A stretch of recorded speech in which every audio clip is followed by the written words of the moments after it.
Update mo na nga tayo sa mundo ng basketball sa PBA Quarterfinals. Barangay Ginebra ipinakita ang Never Say Die spirit. Pasok na sa semifinals at itong si Juan Gomez Diliano. Inuna kasi ang pag-aangas. Ngunit bago tayo magpatuloy, pakipindot naman ang like, subscribe at ang notification bell para updated ka sa susunod kong i-upload.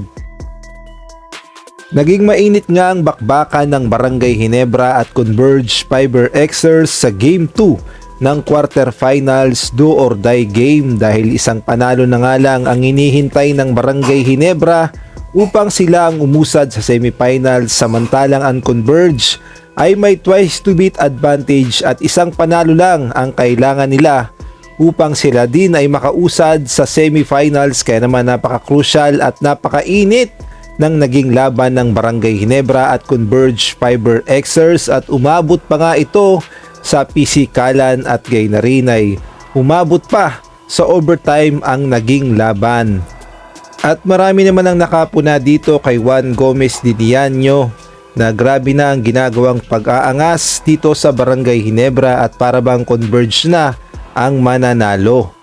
Kaya naman ang Barangay Ginebra ipinakita ang Never Say Die spirit sa mga huling segundo ng overtime at dito na nga tinarabaho ng Barangay Ginebra ang Converge upang sila na ang umusad sa semifinals at eto nga si Stephen Holt nagpakawala ng bomba at dito na nga tinapos ng Barangay Ginebra sa winning shot ni Stephen Holt sa overtime sa mga huling segundo ang kanyang tres at wala nang nagawa dyan ng Converge at tumunganga na lamang at ang Barangay Ginebra na nga ang umusad sa semifinals dahil nga dito kay Stephen Holt na nagpapanalo.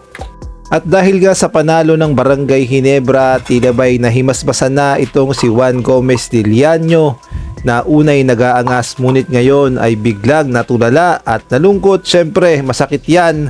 Ginawa niya ang kanyang magagawa ngunit na-eliminate pa rin ng Converge. At pagdating nga sa locker room ay nag-celebrate kaagad ang Barangay Ginebra dahil nakasurvive sila.